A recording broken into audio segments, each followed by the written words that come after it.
예, 제가 드릴 질문은 아마 믿음에 관한 질문일 것 같은데요. 그 성경에 보면 머리 되고 꼬리 되지 말라고 하는 그런 이제 기도를 하는 그 말씀이 있는데 그 부분에서 우리 그 크리스천들이 어떻게 받아들여야 될지, 그러니까 세상에서 그 누구나 다 그 위에 있고자 하고 아래에 있고자 하지 않잖아요. 근데 그런 측면에서 어떻게 봐야 될지를 잘 그 전에 한번 말씀하셨는데 제가 잘 이해를 못해가지고요. 다시 한번 했으면 좋겠습니다. 제가 질문을 잘 이해했는지 확인해 보기 위해서, 그러니까 성경에서는 우리 그리스도인들이 머리가 되어야 한다고 가르치지 않습니까? 이렇게 말씀하신 것입니까? 네, 그거하고 좀 어떤 면에서 보면 우리가 흡사하게 받아들이기에 상반된 것처럼 보이고, 네, 어떻게 보면 크리스천들이 좀 더 이렇게 잘 된다라고 하는 그런 표현도 맞을 것 같은데요. 그럴 수 있게 좀 오해할 수 있는 소지가 있는 것 같은데 네. 그 부분에 대해서 제가 지금 기억을 막 돌리고 있는데요.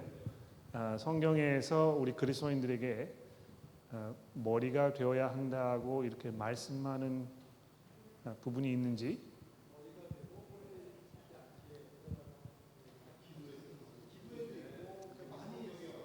어디 있는지 그 예를 좀 한번 찾아보시겠습니까?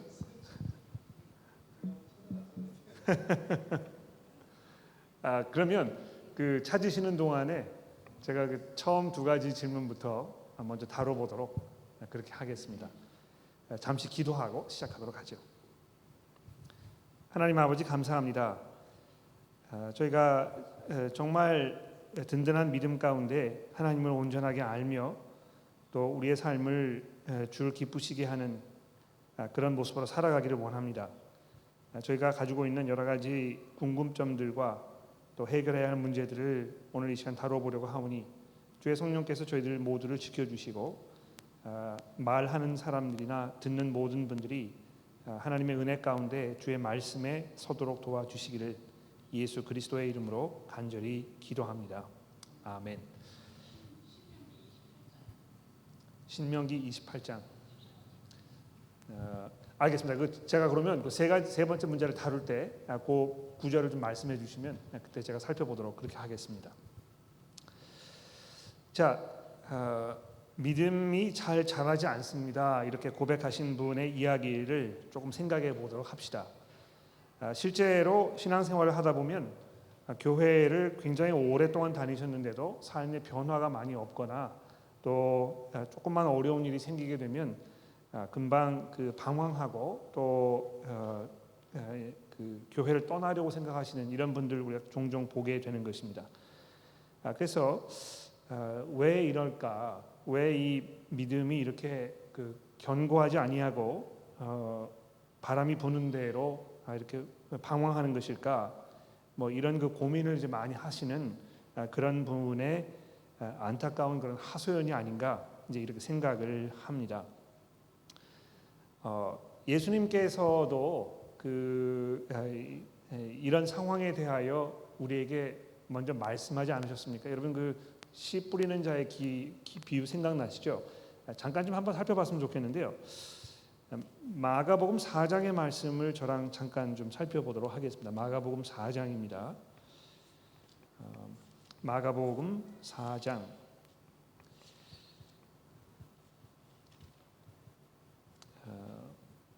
10절부터 이제 보시면은 이 씨 뿌리는 자의 비유를 예수님께서 이제 설명을 하고 계시는데 특히 15절 말씀부터 제가 읽어보도록 하겠습니다.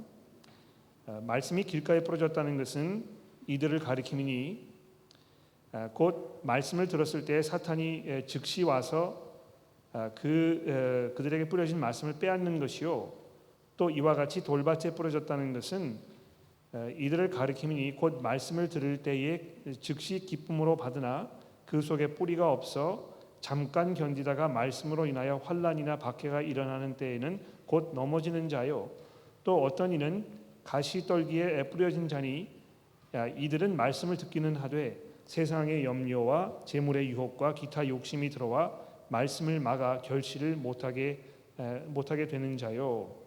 여기 이제 믿음이라는 말이 등장하고 있지 않습니다만 예수님께서 분명히 이 들은 말씀에 대하여 믿음이 생기고 믿음이 자라고 열매를 맺고 이런 문제에 대해서 지금 말씀하고 계시는 게 분명합니다. 그렇죠?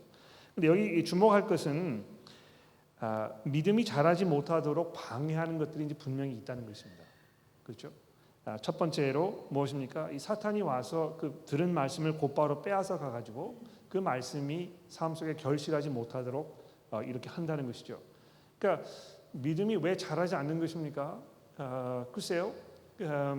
내가 혹시 이 사탄의 거짓말이라든지 또 그 유혹이라든지 이런 것을 더 신뢰하고 거기에 귀가 이렇게 솔깃해지고 그것을 마치 삶의 어떤 그 지표인 것처럼 이렇게 착각하면서 사는 그런 모습 아닌지 우리가 돌아올 필요가 분명히 있다는 것입니다. 근데 뭐 그러한 삶은요, 흔히 뭐 사람들이 이야기하는 뭐 이 사탄 숭배 이런 거를 적극적으로 해야만 그런 상황 속에 가는 것이 아니라는 것입니다. 여기 뭐 이 분명히 우리가 알고 있는 것은 제가 뭐 지난번에도 한번 말씀을 드렸습니다만 사탄이 이 세상에서 자기의 그 권세를 어떻게 발휘하는 것입니까? 거짓을 자꾸 얘기하는 것입니다.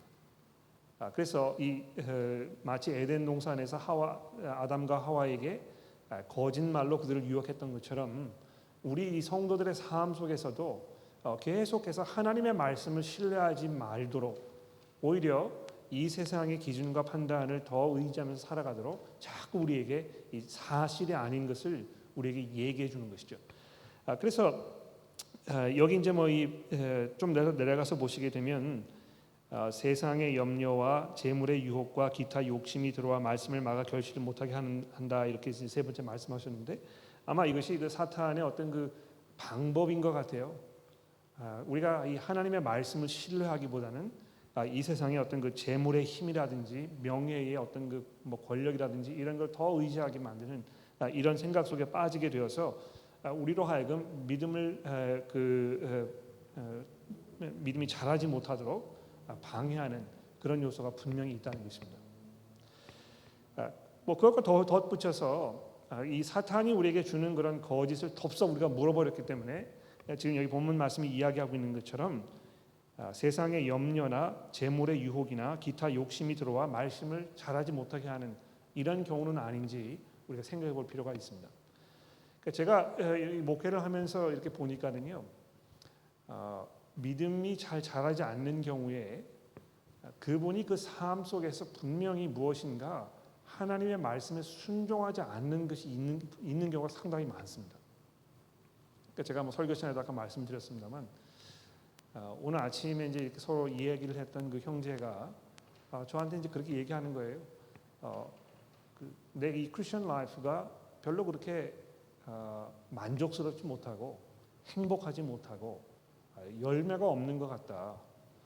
그러니까 처음에는 뭐 이제 그렇게 이야기를 시작을 했는데 제가 왜 그런지에 대해서 이제 뭐 이렇게 쭉 이야기를 하다가 결국 이야기가 어디까지 갔느냐 하면 내가 지금 믿지 않는 그 여자친구와 사귀고 있다. 그러니까 왜 믿음이 자라지 않는 것입니까? 분명히 무엇인가 방해하는 것이 있는 것이거든요. 이 형제의 경우에는 믿지 않는 사람과 지금 관계를 맺고 있기 때문에 그것이 이 사람의 신앙을 자라는 데 있어서 굉장히 큰 거침돌이 되고 있는 것이 분명합니다. 그래서 제가 그 형제에게 그렇게 얘기했어요. 이것이 굉장히 어떤 그 마음에 큰 뼈아픈 상처가 될 수 있을지 모르지만 내가 한 가지 장담할 수 있는 것은 지금 사귀고 있는 그 여자친구와 헤어지게 되면 분명히 믿음이 자랄 것이다. 왜 그렇습니까? 믿지 않는 여자친구와의 관계를 끊는 것은 믿음의 그 순종의 모습입니다. 그렇지 않습니까? 하나님을 신뢰하는 것이고 하나님의 말씀의 능력을 내가 의지하는 것이고 근데 이제 그 형제가 저한테 그러는 겁니다. 내가 너무너무 외롭다. 외로워서 이 오랫동안 참다가 뭐 이 외로움을 견디지 못하고 그냥 사귈 수 있는 믿지 않는 사람과 이제 서로 지금 데이트를 하고 있는 중인데 그래서 제가 그랬습니다. 외로움이 굉장히 큰 우리 삶의 장애물임에 분명합니다만 믿지 않는 사람과 데이트를 했을 때에 우리가 견뎌야 할 그 어려움은 그것보다 더 큰 것이다. 그래서 하나님의 말씀에 그 순종하지 않는 부분이 분명히 있을 때에 믿음이 자라지 않는 것입니다. 그러니까 여기 그 예수님께서 이 씨 뿌리는 자의 비유를 말씀하시면서 사람들에게 박해라든지 또 뭐 사탄의 어떤 수작이라든지 재물이나 이 기타 욕심이나 이런 그 염려들이나 이런 것들이 우리 삶에 있을 때에 신앙이 자랄 수 없다는 것을, 이게 방해가 된다는 것을 우리가 잘 생각해 볼 필요가 분명히 있습니다. 그래서 그 믿음이 이렇게, 그러니까 그런 경우라면 믿음이 자라기 위해 어떻게 해야 되겠습니까? 그 하나님의 말씀을 듣고 그 말씀이 내게 요구하는 바를 내가 받아들이고 거기에서 내가 결단을 내리고 그 다음에 그것을 행동에 옮기고 이런 것을 통해서 하나님께서 내게 주시는 그 은혜를 내가 체험하고 이런 것이 필요한 것이죠. 그러니까 그런 면에서는 그렇기 때문에 이 교회의 역할이 굉장히 중요한 것 같아요. 그 중에 어떤 분들은 내가 교회를 가지 않아도 얼마든지 나 스스로 신앙생활을 할 수 있다, 이렇게 말씀하시는 분이 있을지 모릅니다. 뭐 여러분은 그렇게 하실 수 있을지 모르지만 대부분의 경우에는 그 다른 사람의 격려와 기도와 이 encouragement 이런 것이 필요한 이런 성도들이 굉장히 많은 것입니다. 그래서 뭐 내가 그것이 필요하지 않다고 해서 내가 교회를 가지 않겠다고 하는 것은 나는 다른 사람을 섬길 마음이 없다는 것입니다. 그렇게 하지 마시고요.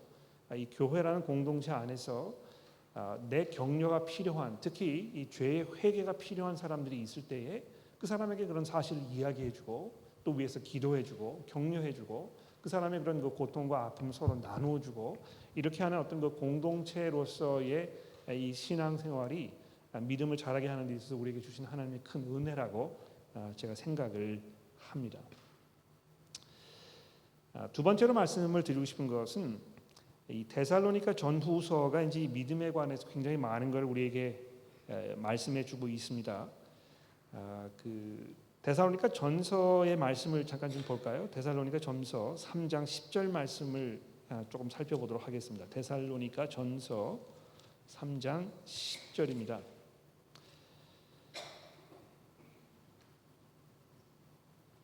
죄송합니다. 데살로니가 전서 3장 10절입니다.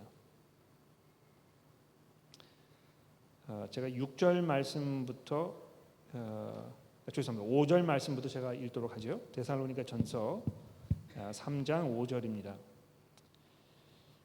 이러므로 나도 참다 못하여 너희의 믿음을 알기 위하여 그를 보내었노니 이는 혹 시험하는 자가 너희를 시험하여 우리의 수고를 헛되게 할까 함이니 지금은 디모데가 너희에게로부터 와서 너희 믿음과 사랑의 기쁜 소식을 우리에게 전하고 또 너희가 항상 우리를 잘 생각하여 우리가 너희를 간절히 보고자 함과 같이 너희도 우리를 간절히 보고자 한다 하니 이러므로 형제들아 우리가 모든 궁핍과 환난 가운데에서 너희 믿음으로 말미암아 너희에게 위로를 받았노라.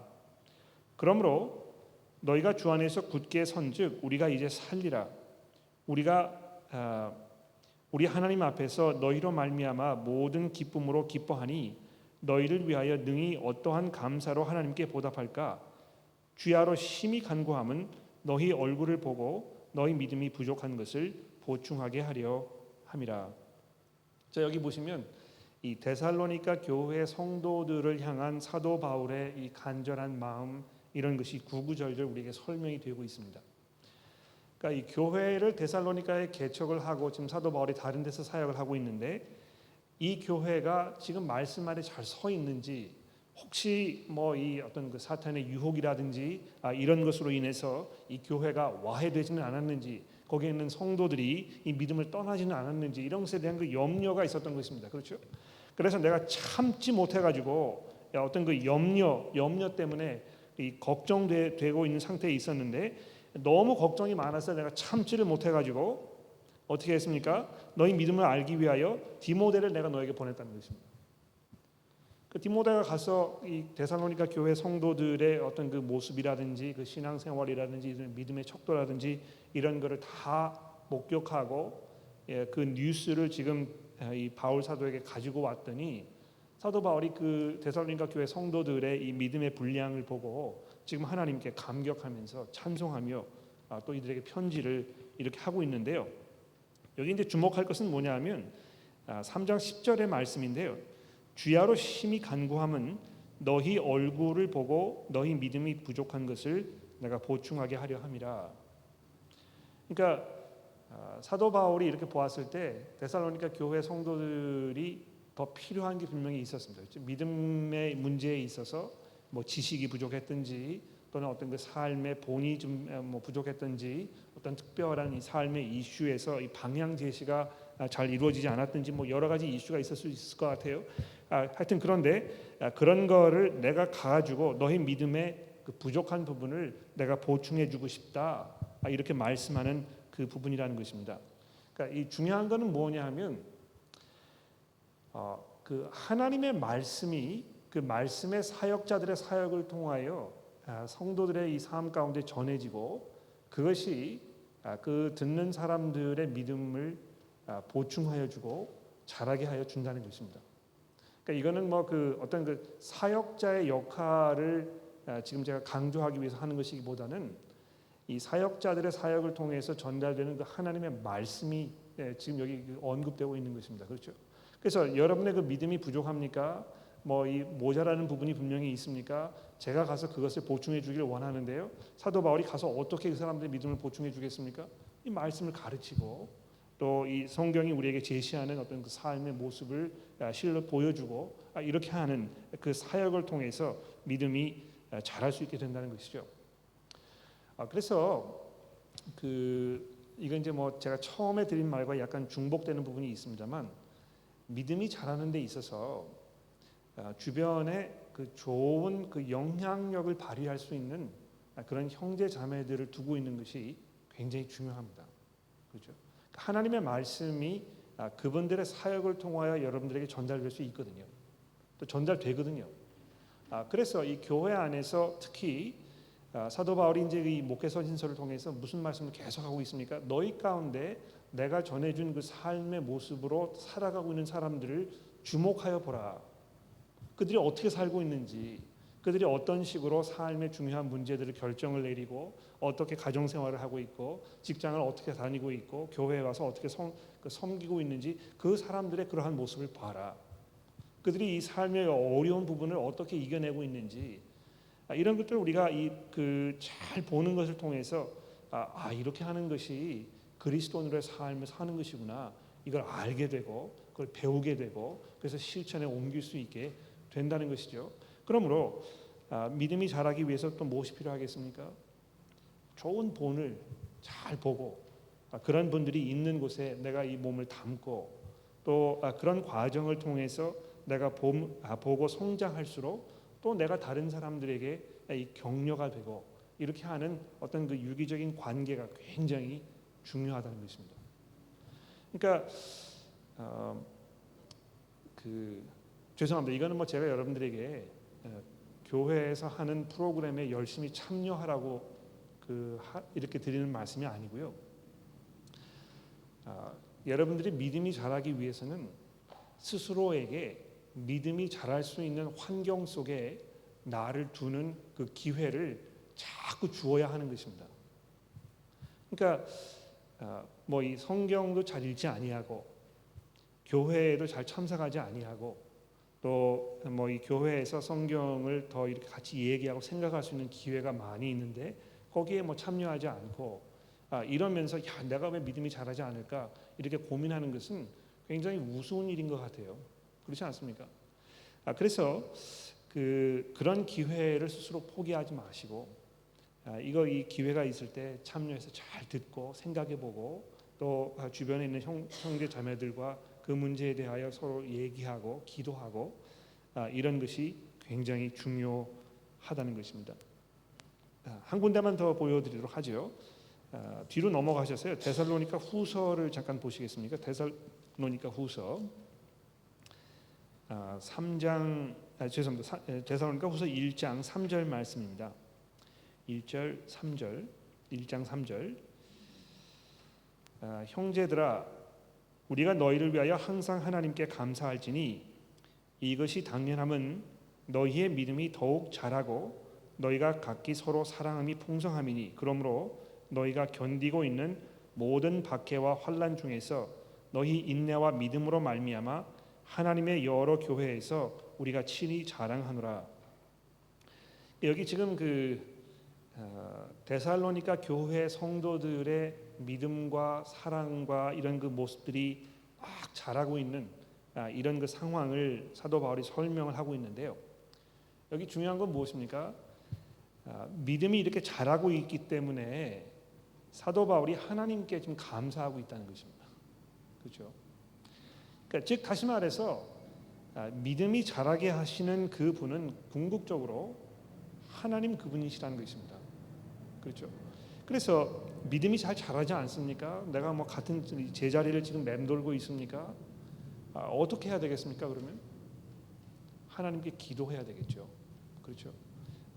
그 믿음을 자라게 하시는 그 분이 바로 하나님이시기 때문에 우리가 하나님 앞에 나아가서 주여 제 믿음을 자라게 하여 주옵소서 이렇게 기도했을 때 왜 하나님께서 그 기도를 응답하지 않으시겠습니까? 그래서 그 세 가지를 좀 말씀을 드리고 싶고요. 첫 번째로 죄가 삶 속에 있습니까? 분명히 믿음이 자라지 않습니다. 두 번째로 말씀을 듣고 형제 자매들을 서로 격려하고 서로 보고 배우는 그런 기회가 충분히 있습니까? 그렇지 않으면 이 믿음의 공동체에서 얻는 그 혜택을 누리기가 어렵다는 것입니다. 세 번째로 믿음이 자라는 것은 하나님께서 우리에게 주시는 것이고 그래서 내가 이 믿음이 부족하다 생각되고 그랬을 때에 하나님께 기도하는 것이 정말 중요한 일이라고 이렇게 말씀을 드리고 싶습니다. 거기 추가 질문이 혹시 있으십니까? 그 부분에 대해서.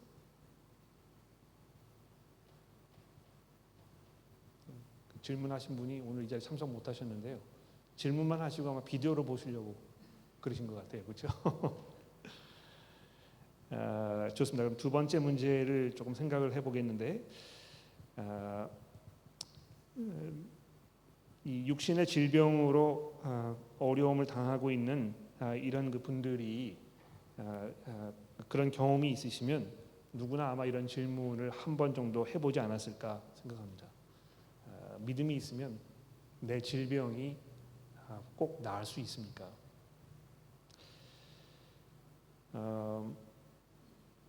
한 가지 제일 먼저 제가 드리고 싶은 말씀은 이런 문제를 생각할 때 우리가 싫든 좋든지 간에 우선적으로 어떤 그 기적적 치유 이 문제를 자동적으로 생각하게 된다는 것입니다. 그렇죠? 그런데 그 문제를 잠깐 옆으로 접어두시고요. 우리가 감기가 걸렸을 때 감기가 어떻게 회복이 됩니까? 뭐 잠을 충분히 자고 또 약을 복용하기도 하고 경우에 따라서는 뭐 생강차를 마시고 또 뭐 레몬 주스를 마시고 이렇게 하면서 몸이 이제 회복이 돼서 병이 낫지 않습니까? 근데 그것도 하나님께서 낫게 하신 것입니다. 그렇죠? 그러니까 우리가 이거를 가볍게 여기지 말아야 될 것 같아요. 작은 일이든 큰 일이든지 간에 이 하나님께서 우리에게 하신 일입니다. 그러니까 하나님께서 이 우주를 창조하시고 이 우주가 질서 있게 잘 운행되도록 지금 다스리고 계십니다만 그런 그 거대한 스케일의 일뿐만이 아니고 내 삶 속에서 일어나고 있는 자질구레한 사소한 일, 이 모든 것들도 하나님께서 깊이 관여하시고 또 인도하고 계신다는 것을 예수님께서 직접 말씀하지 않으셨습니까? 그러니까 이 공중에 나는 새를 봐라. 다 하나님께서 이것을 먹이지 아니하시냐. 그분의 그 뜻이 아니면 이 새도 한 마리 땅에 떨어지지 않을 것이다. 그래서 우리가 이제 뭘 기억해야 되겠습니까? 분명히 우리가 삶 속에서 많은 그런 그 육신의 어려움을 겪어왔고 또 지금도 겪고 있고 앞으로도 겪게 될 텐데 그런 모든 문제들이 회복되었을 때 이것이 궁극적으로 이 하나님의 그 섭리이고 그분의 은혜이고 그 결과로 내가 회복되었다는 것을 이해하는 것이 굉장히 중요합니다. 그렇죠? 그런데 그 경우에 따라서는 뭐 이렇게 쉽게 어떤 그 의사 선생님의 뭐 이 치료라든지 또는 뭐 이 물리적인 방법을 통해서 쉽게 회복되지 않는 그야말로 어떤 그 기적이 아니면 그 낫지가 않는 그런 그 상황이 분명히 있다는 것이죠. 그러니까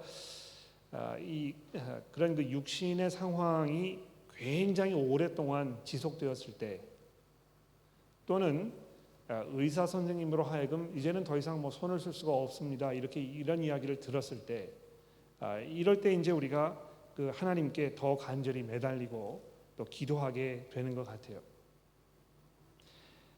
작은 병을 앓고 있을 때도 우리가 하나님께 기도하지만 큰 병을 앓고 있게 되면 더욱더 하나님께 기도하게 되지 않습니까? 그러니까 그런 면에서는요, 육신의 질병이 굉장히 무거운 삶의 짐입니다만 오히려 그것을 통해서 하나님께서 여러분과 저에게 이 하나님을 의지하고 하나님을 신뢰하고 이 믿음이 자라도록 하시는 그 방법, 그 은혜의 일부분일 수 있습니다. 그렇죠? 그러니까 이거를 우리가 좀 기억하는 것이 굉장히 중요한 것 같아요. 그러니까 이것도 어떤 그 하나님의 주권적인 섭리 아래서 지금은 우리가 그 이유를 뭐 이렇게 분명하게 이해하기 어렵더라도 내가 지금 겪고 있는 이 삶의 어려운 부분들이 분명히 나중에 우리를 위한 하나님의 선한 뜻이었다는 것을 우리가 알 수 있게 될 것이라는 것입니다. 그러니까 뭐 그거는 우리가 살아 있는 동안에 알게 될 경우도 있지만 그렇지 않고 우리가 삶을 마감하게 되면 분명히 하나님 앞에 나아갔을 때 왜 그 당시에 그런 어려운 일이 우리에게 있었는지 또 그 어려운 일이 왜 그 당시에 우리가 일평생 사는 동안 해결되지 아니하고 그 상처와 어려움과 이 고통스러운 것을 내가 끝까지 짊어지고 이 죽음을 맞이했어야 됐는지 이런 것이 다 밝혀질 날이 분명히 있을 것이라는 것입니다. 하나님께서 그렇게 하실 것이거든요.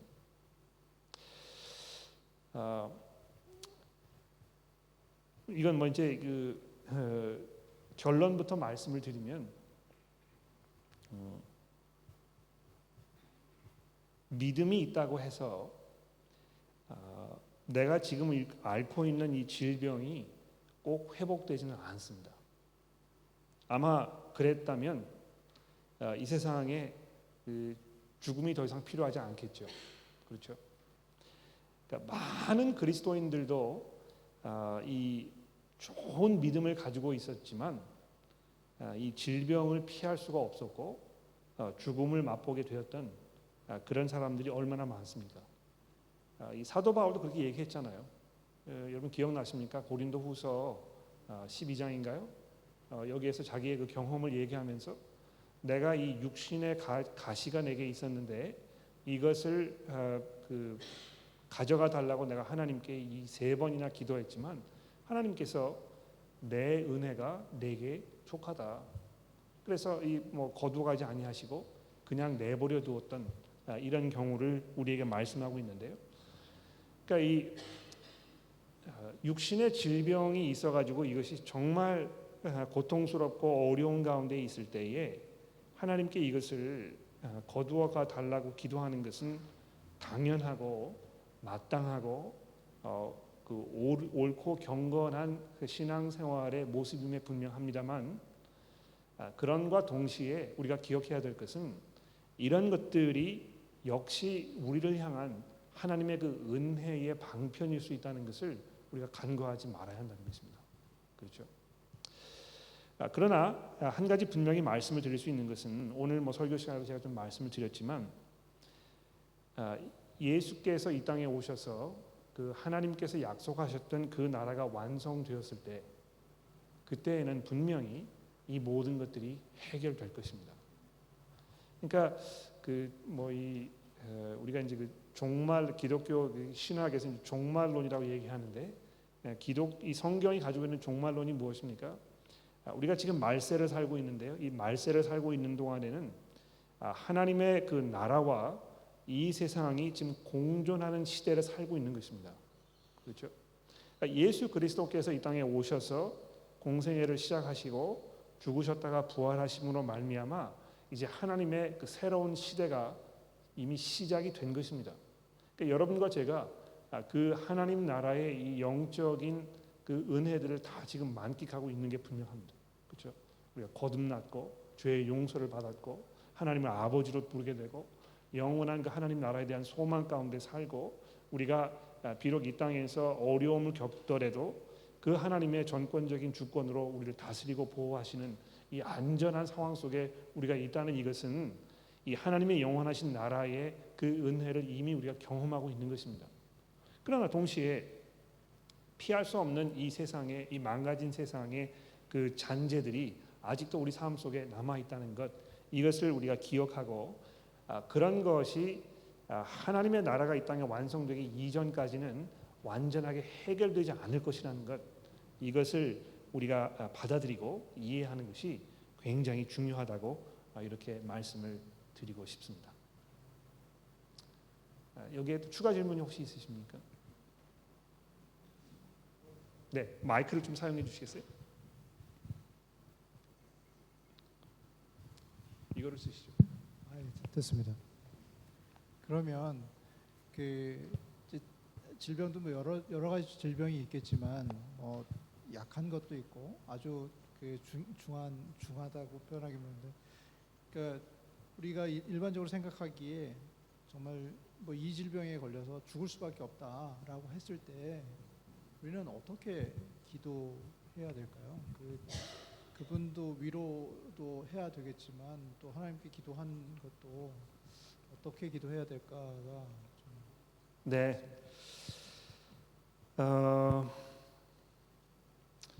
어떻게 기도해야 될지 모를 때가 한두 번이 아닙니다. 그렇죠? 네. 마이크를 조금 사용해 주시면.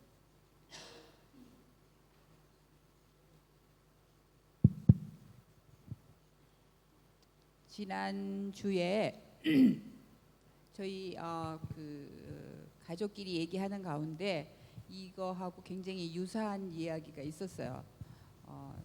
저희 그 자녀 중에 한 명이 스몰 그룹에서 기도를 하는 그 중이었었는데 그 중에 한 사람이 다리를 쓰지 못하고 다니시는 멤버가 있었대요. 근데 그 멤버가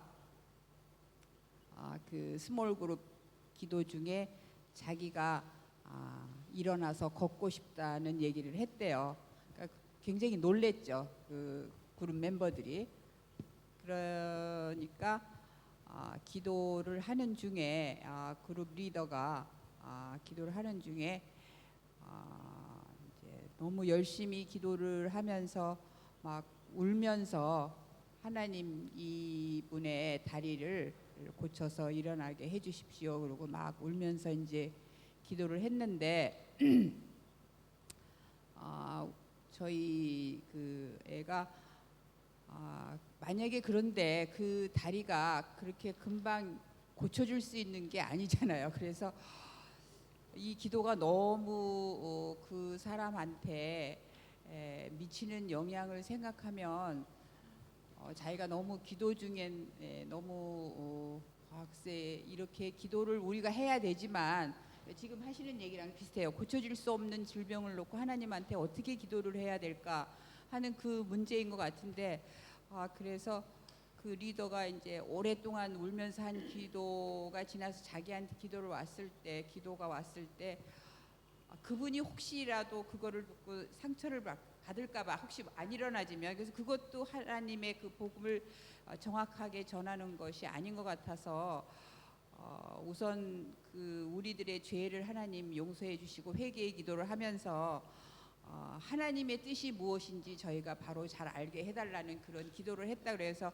우리가 들으면서 참 잘한 것 같다. 그러면서 동시에 정말 우리가 이런 그 목사님 지금 얘기하시는 것처럼 중한 질병이나 고쳐질 수 없는 질병에 걸렸을 때 우리가 정말 하나님 앞에 해야 하는 그 기도에 대해서 막 얘기를 한 적이 있는데 오늘 그런 문제를 지금 네. 하시는 것 같아요. 네, 이 쉽지 않아요, 그렇죠? 특히 그런 상황일 때는 야, 이거 내가 어떻게 기도해야 될까 잘 모를 때가 분명히 많이 있습니다. 그런데 여러분 오해하지 마십시오. 하나님께서는 그 우리의 모든 질병이나 어려운 것들을 고치실 수 있는 분이고 또 고치기 원하시는 분입니다. 이거를 우리가 이해하는 게 중요한 것 같아요. 그러니까 하나님께서 여러분과 저를 영원히 고통 중에 있도록 방관하시는 분이 아니시라는 것입니다. 그렇죠?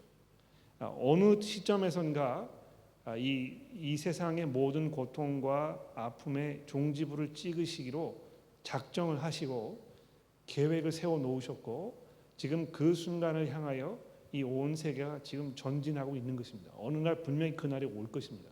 그렇죠?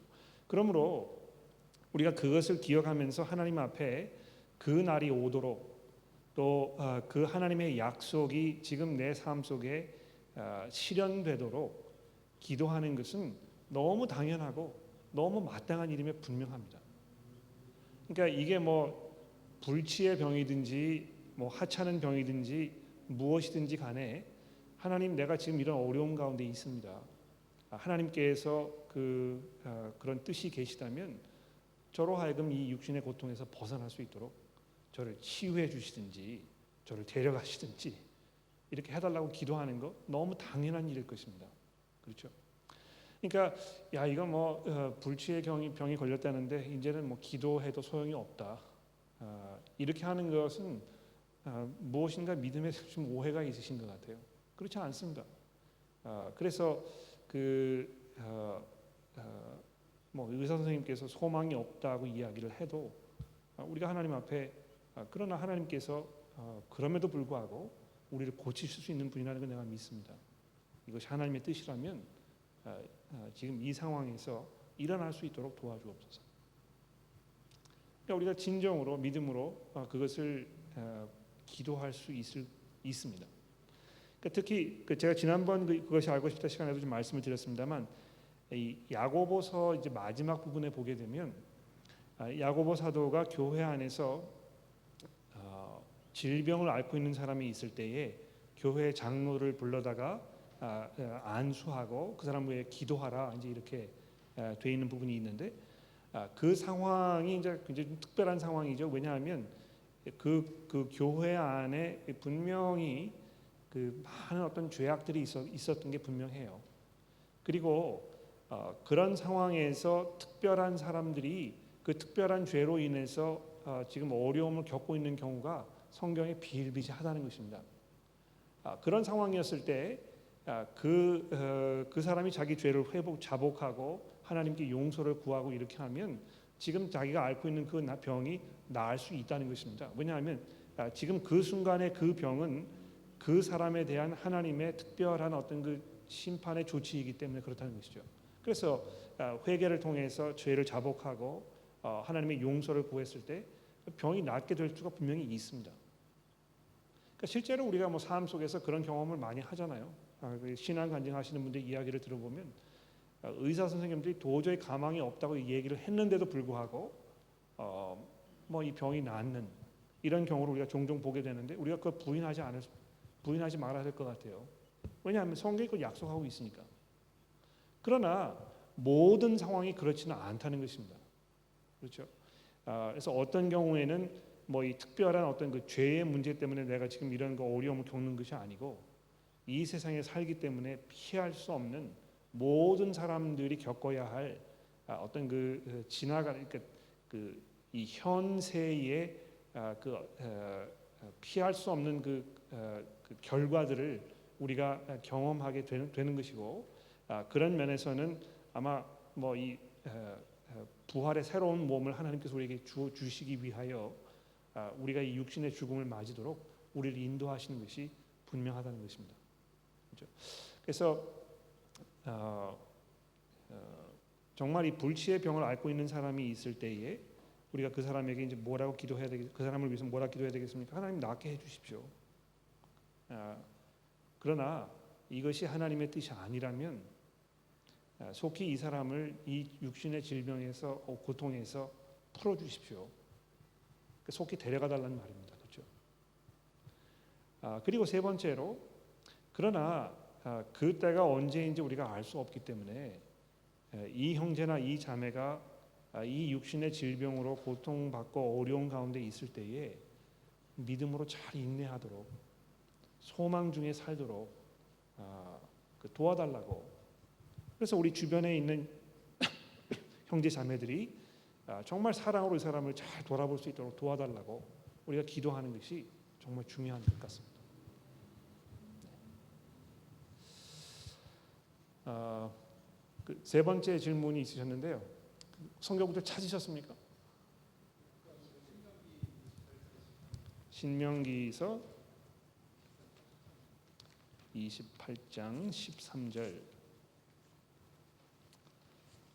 제가 한번 읽어보도록 하겠습니다. 신명기 28장 제가 12절부터 읽을게요. 여호와께서 너희를 위하여 하늘의 아름다운 보고를 여시사 내 땅에 때를 따라 비를 내리시고 내 손으로 하는 모든 일에 복을 주시리니 내가 많은 민족에게 꾸어줄지라도 너는 꾸이지 아니할 것이요 여호와께서 너를 머리가 되고 꼬리가 되지 않게 하시며 위에만 있고 아래에 있지 않게 하시리니 오직 너는 내가 오늘 네게 명령하는 내 하나님 여호와의 명령을 듣고 지켜 행하게 하며 내가 오늘 너희로 네게 명령하는 그 말씀을 떠나 좌로나 우로나 치우치지 아니하고 다른 신을 섬기지 아니하면 이와 같으리라. 그러니까 그 귀가 솔깃하는 그런 구절이죠, 그렇죠?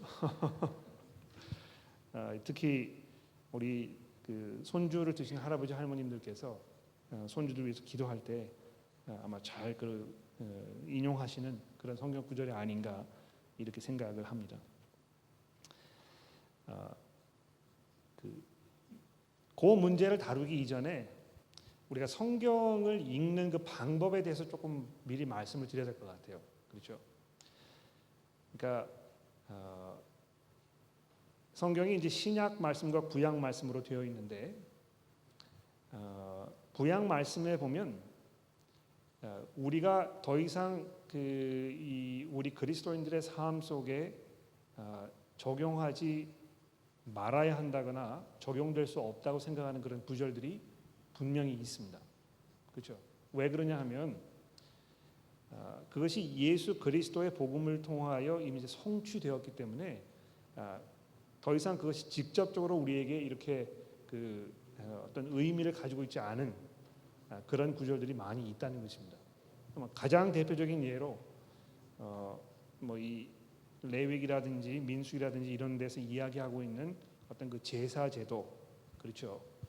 거기 굉장히 많은 분량을 할애해 가지고 우리가 어떻게 하나님께 제사를 드려야 할지 이야기하고 있습니다만 우리가 교회로 모였을 때 더 이상 양이나 소를 잡아 가지고 피를 뿌리고 이렇게 하는 그 의식을 행하지 않습니다. 왜 그렇습니까?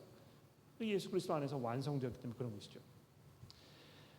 그래서 그 구약과 신약이 어떤 관계에 있는지 또 어떻게 우리가 구약의 여러 가지 말씀들을 이 복음의 눈으로 바라보고 이해할 수 있는지 이런 거를 잘 생각해 보는 것이 성경을 읽는 데 있어서 굉장히 필요한 어떤 그 전제 조건입니다. 그러니까 이 신명기서의 말씀을 이렇게 우리가 보았을 때도요. 먼저 이제 우리가 분명히 그 머릿속에 기억해야 할 몇 가지 중요한 사실들이 있죠. 뭡니까? 첫 번째로 이것이 그 출애굽 해가지고 가나안 땅에 들어가기 이전에 이스라엘 백성들에게 모세가 했던 말씀이라는 것입니다. 그러니까 이 말씀이 그들에게 한 그 말씀인데 이것이 그대로 이 십자가 사건 2편에 살고 있는 우리들에게 적용되어야 할 것인가? 이 문제를 우리가 깊이 생각해 봐야 될 것 같아요. 그렇죠? 굉장히 비슷한 면도 많이 있습니다만 다른 점들도 굉장히 많습니다. 그러니까 여러분과 저는요, 애굽 땅에서 노예 생활을 400년이나 했던 이스라엘 백성은 아니라는 것입니다. 그렇죠? 물론 신약 성경의 저자들이 우리가 살고 있는 현재의 삶을 마치 광야에서 이스라엘 백성들이 40년 동안 방황했던 그때인 것처럼 이렇게 설명하는 그런 구절들이 분명히 많이 있습니다만, 그럼에도 불구하고 우리가 그 이스라엘 백성들이 이야기했던 이 바위에서 물이 솟거나 만나와 메추라기를 우리가 먹거나 이렇지 않다는 것입니다. 그렇죠? 그러니까 여기에서 이제 보시게 되면 하나님께서 어떤 개인에게 이렇게 얘기하시는 것이 아니고 거기에 모여 있던 그 시내산 앞에 모여 있던 이스라엘 백성들에게 지금 모세가 이야기하고 있는 것입니다. 그렇죠? 그러니까 여기 그 14절에 내가 오늘 너희에게 명령하는 그 말씀을 떠나 좌로나 우로나 치우치지 아니하고 하는 이 말씀이 어떤 그 한 사람에게 이야기하는 것이 아니고 그 민족 전체에게 지금 얘기하는 것이라는 것입니다. 그래서 우리가 방금 전에 읽었던 내가 너를 머리가 되고 꼬리가 되지 않게 하시며 하는 이 말씀이 이스라엘 민족 전체들을 지금 놓고 얘기하는 것이라는 것입니다. 그렇죠? 근데 그렇게 놓고 보면은요, 지금 하나님께서 왜 이 말씀을 이스라엘 사람들에게 하고 계시는지 잘 이해가 돼요. 지금 이 사람들이요, 가나안 땅에 이제 정복하러 들어가게 되어 있습니다. 그렇죠? 근데 거기에서 이 가나안 사람들의 노예로 살지 아니하고 거기 들어가가지고 그 땅을 정복하게 되어 있잖아요. 이 하나님께서 그들에게 주신 그 약속입니다. 이것이. 그러니까 이 애굽 땅에서는 노예로 살고 있었는데 거기서 탈출해가지고 하나님의 은혜로 약속의 땅에 들어갔을 때 대반전이 일어난 것입니다. 그렇죠? 그래서 거기에 들어가가지고 이스라엘 백성들이 하나님의 백성으로 특별히 감당해야 했던 그 선민으로서의 역할이 분명히 있었습니다. 무엇입니까? 그 세상의 빛으로 이 하나님의 영광을 드러내는 이 하나님의 백성으로 사는 것이 얼마나 매력적이고 얼마나 뛰어나고 얼마나 그 훨씬 더 좋은 삶인가, 이것을 이 주변의 사람들에게 보여주어야 하는 그런 그 책임이 분명히 있었다는 것입니다. 그걸 부르시는 것이죠, 그쪽으로. 그래서 여기 이 머리가 되고 이제 꼬리가 되지 않는다는 이 말씀이 이 가나안 땅에서 이들이 감당해야 할 하나님의 백성으로서의 그 역할과 그들에게 베푸신 그 은혜에 대하여 이제 말씀하시는 것이 분명합니다. 자, 이제 그러면 그 말씀을 들으시고 머릿속에 이제 그러면 뭐 우리 그리스도인도 마찬가지 아닌가? 우리가 정말 사회에서 성공하고 잘 이렇게 그 삶을 이끌어 나가 가지고 모든 사람들이 우리를 보면서 야, 이 그리스도인이 되면은 정말 뭐 좋은 일들이 많이 생기는구나, 이렇게 생각하도록 해야 되지 않겠는가? 근데 우리가 먼저 생각해야 될 것이 무엇입니까? 이 신명기에 등장하는 이 사람들은요, 하나님의 하나님 나라에서의 삶에 대해서 무엇으로 사람들에게 증거해야 되겠습니까? 이 토라, 그렇죠? 이 하나님의 율법, 그 율법을 잘 준행하면서 사는 것이 얼마나 훌륭한 것인가, 거기에 얼마나 하나님의 지혜와 하나님의 은혜가 거기에 담겨 있는가, 이것을 그 삶을 통하여 이 구별된 모습으로 살면서 세상 사람들에게 이들이 증거하고 그것을 보여주어야 할 그런 책임이 있었단 말입니다. 그렇죠? 마찬가지로 여러분과 저도요, 그리스도인으로서 이 세상에서 어떻게 살아야 되겠습니까? 하나님의 말씀에 순종하고 복음에 합당한 모습으로 살고, 우리가 그래서 우리를 섬기시기 하여 오신 예수 그리스도의 그 은혜와 그분의 그 명성과 그분의 권세를 우리 사람들에게 증거하고 이렇게 하는 것이 우리가 해야 할 도리인 것입니다. 근데 아이러니컬하게도 우리가 그렇게 살면 이 세상에 사는 동안에는 사람들로부터 미움을 받게 되어 있습니다. 그러니까 우리가 환영하지 않는 거예요. 사람들은 우리를 환영하지 않게 되어 있습니다. 놀라운 것은요, 이 이스라엘 백성들이 이제 이 가나안 땅에 막 들어가 가지고 점령 그 작전을 펴기 시작했을 때에 종종 어떤 일이 있었습니까? 이방 사람들이 우리도 붙여달라고. 그렇죠? 그래서 그 여리고 성에 있던 그 라합이라는 기생이 여러분들이 우리 이 성에 들어올 때 우리를 구원해 달라고 자기 민족을 배반하고 이스라엘에게 돌아서는 그런 일들이 있었잖아요. 또 뭐 그런 사건들이 뭐 종종 여러 번 성경에서 나타나고 있는데요. 그 날이 이제 분명히 올 것에 대해서 성경이 이야기하고 있습니다. 그래서 지금도 이렇게 보십시오. 그 열방에 이제 복음이 선포되었을 때에 사람들이 이 예수 그리스도의 복음을 듣고 사방 곳곳 방방 이 세계 이 모든 그런 지역에서 그리스도께 나오고 하나님의 백성으로 부름을 받고 하는 그런 일들이 일어나고 있지만 전반적으로는 이 세계가 하나님의 그 말씀에 대적하고 하나님께서 세우신 메시아를 미워하는 그런 시대에 살고 있지 않습니까? 그러므로 거기에서 살고 있을 때 여러분과 저는요 항상 세상으로부터 미움을 받게 되어 있습니다. 그러니까 이 땅에 우리가 사는 동안에는요 머리가 되게 어려워요. 사람을 환영하지 않기 때문에.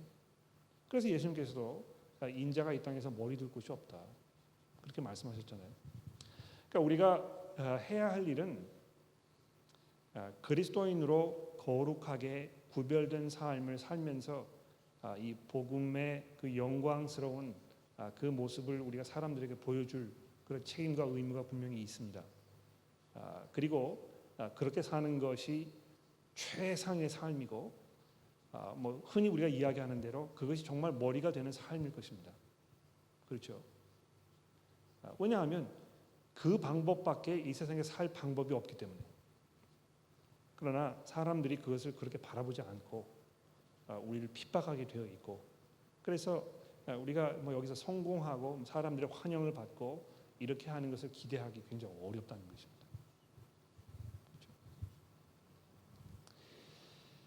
시간이 벌써 다 지났는데요. 다른 질문이 없으시면 오늘은 이 정도로 하도록 하겠습니다. 기도하겠습니다. 하나님 아버지 감사합니다. 오늘 저희가 세 가지 중요한 문제를 돌아보았습니다. 하나님 저희가 부족한 믿음으로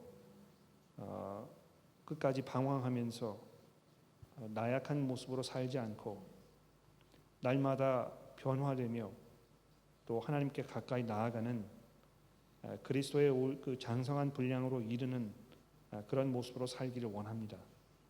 저희를 도와주셔서 그 부분에서 게으르지 않도록 주의 말씀으로 저희를 가르쳐 주시고 먹여 주시며 또 우리가 교회에서 성도 간의 그 교제를 게으르지 않도록 저희를 도와주옵소서.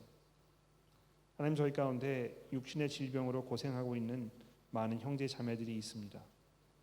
그분들의 그 고통스러움과 그 수고로움이 얼마나 큰 짐이고 무거운 것인지 우리가 잠시 돌아봅니다. 하나님께서 원하신다면 그분들을 하나님의 그 기적적인 방법으로 치유하여 주시고 이 세상에서의 삶을 더 오랫동안 지켜나가도록 하나님 은혜를 베풀어 주셔서 그분들의 입과 삶을 통하여 예수 그리스도의 복음이 증거되게 하시고 그러나 그렇지 아니하고 하나님께서 그분들을 부르시기로 작정하셨다면 그분들의 그런 그 어려운 상황이 너무 오랫동안 지속되지 않도록 하나님께서 도와주시고 믿음 가운데 그분들이 그 어려운 상황과 그 시기를 잘 견디어 나가도록 하나님께서 은혜를 베풀어 주옵소서. 하나님 저희가 이 세상에 그 유혹에 빠지지 않도록 저희를 도와주옵소서. 우리가 이 세상에서 물질적으로 육적으로 성공하며 사람들의 칭송과 환영을 받는 것이 우리 삶의 궁극적인 목적이 아님을 저희로 이해하고 믿도록 도와주시고 오직 우리가 그리스도 앞에 나아가서 착하고 충성된 종이라고 칭찬받는 그것이 우리의 영원한 삶의 목적임을 저희가 잊지 않도록 저희를 도와주옵소서. 예수 그리스도의 이름으로 간절히 기도합니다.